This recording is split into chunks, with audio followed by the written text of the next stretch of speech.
Okay, so we're going to talk about techniques for finding derivatives. And so previous to this, we had the definition of a derivative, and we had talked about, let's see if I can get this to work. We had talked about how the derivative is the same thing as instantaneous rate of change. And if we were given a function, let's call it f of x, I would take the limit as h approaches 0 of f of x plus h minus f of x all over h. And so this was our definition of a derivative. And we previously noted that this could be called f prime or f prime of x. So we talked about that. This is what all of our work with limits led up to. And so now we're moving on to this next section where we are starting to talk about the derivative and some rules to take the derivative so I don't have to go through this process of taking a limit every time. So the first thing I want to establish is derivative notation. Not only do I have f prime of x, I can also write this as dy dx, take the derivative of y with respect to x. I can write it as d dx, saying I'm taking the derivative, it's like an operator on my function f of x, or less commonly you may see it written in this way. So all of these things mean the same thing. It means a derivative notation.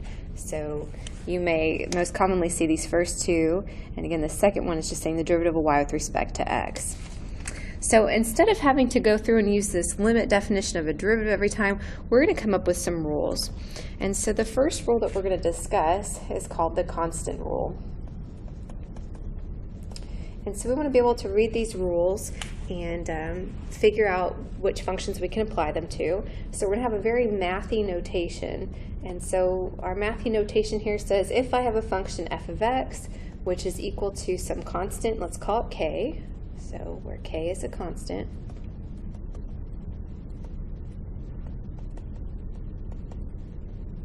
for any real number, then immediately I can say f prime of x, its derivative, or rate of change, right, instantaneous rate of change, would equal 0.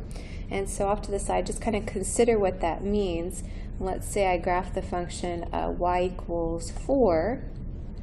I've got this horizontal line, y equals 4, and you look to see what the rate of change is, and you're going to see that that's 0, so it should make sense that the derivative is 0.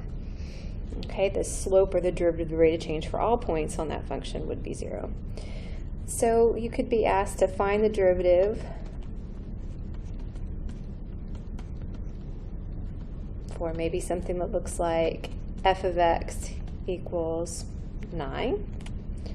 Or I would say find the derivative for f of x equals, let's say, pi. Or I could say find the derivative of even y equals 2 cubed. Looking at each of these examples, these are constants or real numbers, and so the derivative for each one of these is 0. Okay, so if I see a constant function, then its derivative or rate of change is going to be 0. Okay, now let's take a look at the next rule. So instead of having to use that limit definition again, we are going to be able to look at functions and say, well, if it looks like this, then here's my derivative rule. The next rule that we're going to introduce is called the power rule. It says if I have a function that is equal to x to the n, where n could be any real number, so this could look like x cubed, it could look like x squared, it could look like x to the negative 3, then the rule says that what I'm able to do, and I'll change colors here, is I can say that the derivative, we call it f prime of x, is equal to, all I do is I take that power, which I am just calling n here, that power moves to the front, I rewrite that base, so that's x, and now I have that the new power is just n minus 1. So I reduce the power by 1. So for example, I'm going to say let's differentiate the following. in part A here, let's say that my function is defined as x to the fifth. Okay, so I'm going to be careful about my notation. So now I'm noting that I am taking the derivative. I've looked at this function. I see that it is x raised to a power, so I use my power rule that says take the 5, multiply it to the front. It's 5 times x raised to the 5 minus 1 power. Well, that's pretty basic, so I could have just simply written 5 times x to the fourth, but I wanted to make sure that we established that in at least one example where I show the work. When I look at another one, just a couple things to remember, like y equals t, when I take its derivative, and I realize, hopefully you do as well, there's an understood one here. This is y equals t to the first. When I take the derivative, and here I can note that it's taking the derivative of y with respect to t, that is my independent variable here. So I'm going to note I'm taking the derivative. What I'm doing is I'm using that power rule because I realize there is a power there. I put that 1 here, I rewrite the t, and then I reduce that power by 1. And so I'm going to do a lot of additional writing that normally I wouldn't have to, but we're doing this for the sake of the first example. So I've got 1 times t to the 0. Well, what is anything to the 0 power? It's 1. And so what I end up is my derivative of y equals t. The derivative is equal to 1. Okay, let's see one more. See, these are most basic derivative rules. This is a power rule again. Let's say my example is y equals t to the negative 3. So just some of those kind of prerequisite review problems. Hopefully I understand that this is actually, and I'm doing a little thought bubble here, I realize that this could have been given to me in this manner, 1 over t cubed, and I realize that these two things are equivalent. But it's more helpful in this form I initially gave to you because you go, oh, hey, that's just t raised to a power, so I'm going to use power rule. So I'm noting here that I'm taking the derivative, so I say dy dt is equal to, move that power to the front, negative 3, keep t, and then I'm going to subtract 1 from that exponent. And so I get negative 3 times t to the negative 4.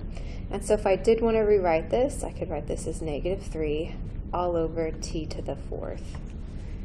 And so both of these things, all of these things are equivalent, just showing a little bit extra work. Okay, so now let's look at, sometimes you have to actually manipulate the problem so you can use the rules. It won't always seem like you can use them right away. Let's look at f of x equals the cube root of x squared. And so you search through your head, it says to differentiate or find the derivative. I go, well, this is not a constant function. If it were, it's derivative 0. All I know right now is the power rule, so I should be able to use that. Right now it doesn't appear that I can, so I have to reach in the back of my brain and say, well, there's another way to write this. And so we see that the radicand, which is this x squared, the power on that, which is 2, the squared, becomes the numerator of my rational exponent, and the cube, or the 3, which is the index of the radical, that becomes the denominator. So these two things are equivalent. And now that I've rewritten it in such a way that I know I can use the power rule, I'm now going to denote that I'm taking the derivative. So it's only at this time where I'm writing the prime, because now I'm taking the derivative. Power rule says I'm going to multiply that power to the front. So 2/3 times x to the 2/3 minus 1. So I can simplify that. Okay, if I subtract 1 from 2/3, I'll have a negative 1/3. And so just a few things to brush up on my algebra here. I can move that x to the negative 1/3. I can make it x to the positive 1/3, just placing it here in the denominator. And then I hope we realize, just as we did a moment ago, that that index, that cube, and that first power, I can rewrite it like this, and that x looks a little bit goofy. Seems like my pen's not calibrated here. But I've got 2 over 3 times the cube root of x. Okay, let's introduce another rule now. So we've talked about a constant function, we've talked about a power rule where we have a x or a t or something raised to a power. Now what if I have a constant times a function? And so we're going to use k to be a real number, just as we did a bit ago with our constant function. So k is a real number, and let's suppose our function is equal to the constant k times another function, let's just call it g of x. What does that mean for us? Well, if I see this, then that means when I take the derivative of that function, so f prime of x, what I'm going to do is I'm going to carry that constant with me.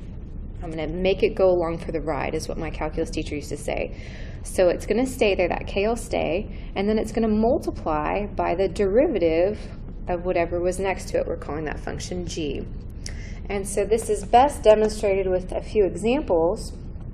So I'm just going to find f prime for each of these, or the derivative, depending on how we've defined it. If it's g, then I'd find g prime.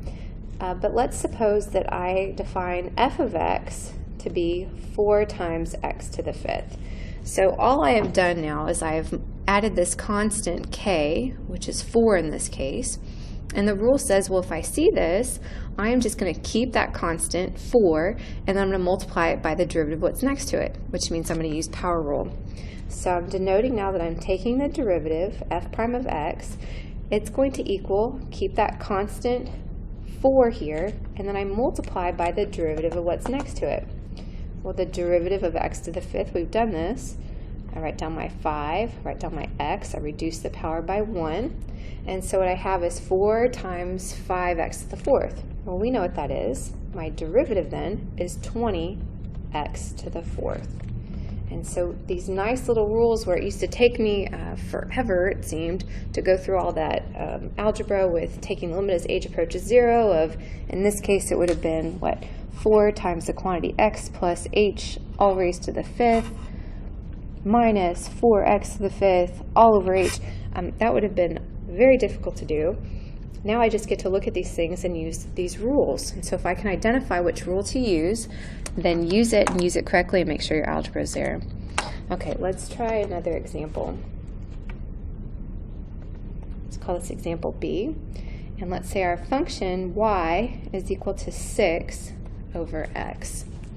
So what we do is we dig through our brain, we say, okay, I've done a constant function, the rule about taking derivatives, I've done the power rule, now I've got a constant times a function. Okay, well, I'm in the section where we're talking about constant times a function, so let's see how I could rewrite this. So this looks like y equals 6 times 1 over x, right? That's the same thing. And when I see it in this sense, I'm still like, okay, maybe I can rewrite it a little bit differently so I can use my rules. This is 6 times x to the negative 1, right? All these things are the same thing. So I'm denoting to the below each one that this is still the function y. Now when I see this written in this last way, so I have to be smart enough to realize how to rewrite it, I go, well, I can use that constant times a function rule. Here I'm going to use the power rule. So I'm now taking the derivative and I'm saying dy dx is equal to, keep that constant 6, and now take the derivative of what's next to it. Well, the derivative of what's next to it, I'm going to take the negative 1, multiply it to the front, write down my x, and subtract 1 from the power. And so it looks like my derivative, y prime or dy dx, can be written as negative 6 times x to the negative 2. And if I'd like to rewrite it without negative exponents, it's negative 6 all over x squared. Or I can have negative 6 over x squared. So it's just really about knowing your algebra rules to manipulate them to be able to apply then the derivative rules, which are hopefully something you find to be much easier than taking the limit as h approaches 0 of that difference quotient that we've seen. Okay, so I'm writing a bit down while I have it paused. So the next rule that we get to is the sum or difference rule. And when you look at this definition, very mathy, it almost becomes like a turnoff. It's kind of confusing. It says if I have a function f of x and it's equal to this u of x plus or minus this v of x, and I have that u prime of x and v prime of x exist, and I go, what's it saying? Okay, well, it's saying I have a function, and it's got, it's like a polynomial, or it's adding and subtracting other functions. What if I see something that has addition or subtraction, and I can take the derivative of those different parts? Maybe I have a first function and a second function. If I can take the derivative of the first function and the derivative of the second function, that means that the derivative of my overall function is just the same as taking the derivative of each piece and putting it back together. So in this case, with our notation, we would have that f prime of x is equal to the derivative of that first function, so u prime of x, plus or minus, depending on whatever it said in our problem, the derivative of the second function. It's really just saying take the derivative of each piece and put it back together. So let's see how that's applied. Let's find the derivative.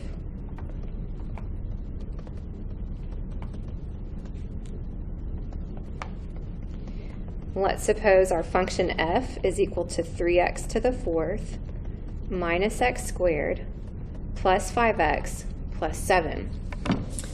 This is a polynomial. If I had given you any of these pieces separately, based on what we know from the last several minutes, we could take the derivative of each one of these things, right? I could ask you to take the derivative of 3x to the fourth. I could ask you to take the derivative of negative x squared. I could ask you to take the derivative of 5x. I could ask you to take the derivative of 7. So if I put these things all together, this rule, the sum or difference rule, says, well, just put those derivatives all together, and that's going to be your derivative of your function. So that's exactly what we'll do. There's nothing confusing about this one. This is plain just power rule and constant times a function rule, and our constant here. And I just throw all those rules together, and I say, hey, here's my derivative of my overall function. So as I look bit by bit, I go, well, what's the derivative of 3x to the fourth? Oh, well, it's a constant 3, so it's going to hang out for the ride. The derivative of the x to the fourth, well, I take 4, I write it down, multiply it to the front. I've got my x, I reduce the power by 1, so now I've got 3 times 4x cubed. I move to the next little piece, which is this negative x squared. Well, it's a minus sign, so I rewrite that.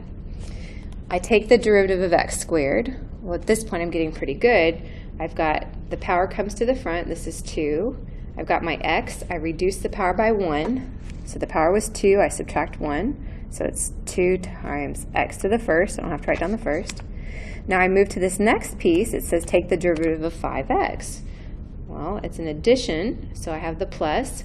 Well, what's the derivative of x? The derivative of x is just 1, and I've got this constant, so it hangs out.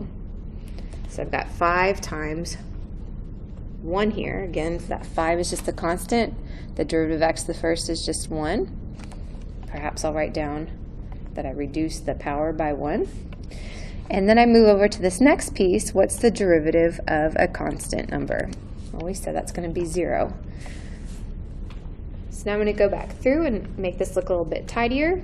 3 times 4 is 12, so I've got f prime of x is equal to 12x cubed minus 2x plus 5 times 1 is 5. X to the 0 is 1, so this is going to be plus 5, and I don't need to write down this 0. So this is my derivative. That's f prime of x.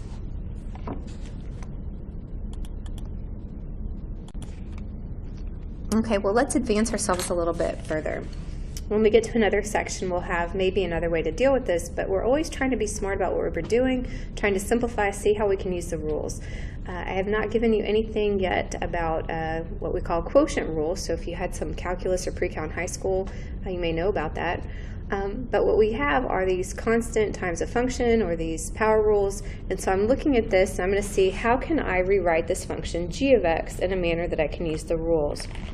Well, if you recall, what I see in front of me could be taken apart. And so I can rewrite this so that the common denominator is x. So I say this is x cubed divided by x plus 3 times the square root of x over x, because I realize that with the common denominator, with these fractions, these rational expressions, I would keep that denominator and add the numerator. Okay, so I've done nothing wrong. What this does for me is allow me to now use my rules of algebra so that I can manipulate this in a manner that I'm able to use those derivative rules. So if I simplify this, g of x, and I like to be very careful about this, all I've done is rewritten g of x, have not taken a derivative. G of x then is x squared, right? I move to this next part, which perhaps I'll break down a little bit more. I have 3x to the 1/2, and that's divided by x. My rule for exponents is just to subtract, right? To be able to reduce this, I have that this is really x to the 1/2, and then I'm subtracting the exponent from the bottom. And so what that's going to give me is x to the negative 1/2. So let me rewrite this. When I simplify, I have g of x is equal to x squared plus 3 times x to the negative 1/2. Okay, if I had given you g of x written as I have on this last line, you'd have immediately said, oh, I just used that constant rule and the power rule, or constant times a function rule.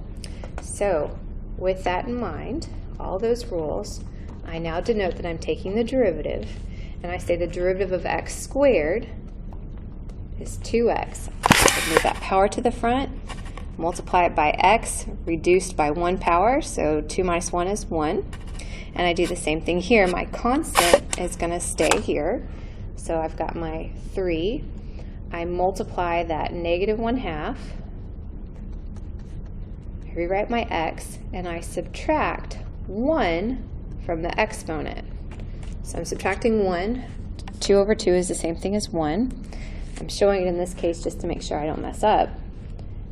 So I'm going to rewrite this. G prime of x is 2x. It looks like I'm going to have a negative 3/2, right? 3 times negative 1/2 is a negative 3/2. And I've got my x, and if I combine these, I should have a negative 3/2. And so I can leave my answer like that. That's sufficient. If I don't want negative exponents, then I might do a little bit more work, right? And so I can make this the, let's do that in, I guess we can do it in one part. So this would come down to the bottom. This would be x to the positive 3/2. Well, I know that's the same thing as the square root of x cubed. So this is what I'm working with. Move it to the denominator. It becomes x to the 3/2. The denominator of that rational exponent is the index. Well, we don't write that. It's a square root, so it's understood too. And so either of these would be sufficient. Just want to do a little bit extra algebra to make sure you had that extra practice. Okay, now let's move on to the next part of this section. I may be asked to find all values of x where the tangent line is horizontal. Okay, if you recall from the previous sections, we discussed that the slope of the tangent line could be found by taking the derivative. And prior to this, what we did to take the derivative is use that limit definition. So if we think about that, if I'm asked where the tangent line is horizontal, I have to think about what does that mean for the slope of a horizontal line. So recall the slope of a horizontal line is 0. So this is really saying find where the derivative is equal to 0.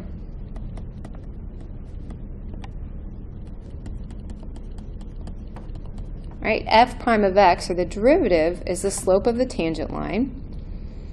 And I want to know where that is horizontal. That tangent line is horizontal, so that means that the slope is going to equal 0. So that's really what I need to think about if it asks this question. So there's a whole lot more to it, a whole lot more understanding that you need to have to be able to answer this question. So suppose you're given a function, let's do just a polynomial, 2x cubed plus 39x squared plus 252x plus 9. Suppose I'm given this as my polynomial, and it says find all values of x where the tangent line is horizontal. I should realize that what it's really saying is that the slope of that tangent line is equal to 0. And so what I want to do is I want to take the derivative and I want to set it equal to 0. And I want to solve for x because it says find all values of x where that occurs. So I take my derivative using all my nice rules now. I don't have to use that limit definition. And I take the derivative, and it should be very quick. Hopefully I'm fast enough now where I'm going, well, if the constant's just staying there, it's going to multiply. So I go 3 times 2 is 6. I reduce that power by 1, so I've got 6x squared. I do the same thing as I move over. That was my sum or difference rule. So I have 39 times 2 is 78. Reduce the power on x by 1, so that's 78x. And then plus the power on this x is x to the first, so that's plus 252. And the derivative of 9 is just 0. So it says, here's my derivative. If I'm going to have the tangent line is horizontal, its slope is 0. So I can set it equal to 0, right? And so all I'm going to do now is I'm solving a quadratic. I'm actually going to solve where 6x squared plus 78x plus 252 equals to 0. I'm going to solve for the values of x that makes that true. So you can go through your various quadratic strategies. You could try to complete the square if you needed to. You could use the quadratic formula. In this case, I think it's probably most beneficial and easiest to factor. So as I look through this, is there a GCF, a greatest common factor? It turns out in this case, yes, there is. And hopefully we've done some practicing on that. I can factor out a 6, which is going to leave me with x squared. Let's see, 78 divided by 6 is 13, so x squared plus 13x, plus do 252 divided by 6, that's going to give me 42. And I go from here and I see if maybe I can factor this quadratic. So are there two numbers that multiply to 42 but add to 13? Yes, okay, so I carry that 6 down. Those two numbers that multiply to 42 but add to 13 are 7 and 6, so this would be the binomial x plus 7 times x plus 6. We're still carrying down as we rewrite that we're setting this equal to 0. We want the derivative equal 0. That's where the tangent line is horizontal, right? This is the slope of that tangent line. And so from here we have the zero factor theorem that says the only way these things multiply to get 0 is if one of these factors or another equals 0. So we say x plus 7 must equal 0, or x plus 6 must equal 0. And we get our solutions that x is equal to 7 or x is equal to negative 6. And those indeed would be the values of x where the tangent line is horizontal. You can continue further on this. What if I said find a point on the graph where the slope of the tangent line is, let's say, 7? Okay, well, how would that differ? If I say it must equal 7, the slope is equal to 7, well, instead of being 0 over here, that would be 7. And I would go through and solve. Probably put my quadratic in standard form and go through my solving of quadratic strategies. Okay, that concludes our basic techniques of taking derivatives. We'll follow up with product rule and quotient rule.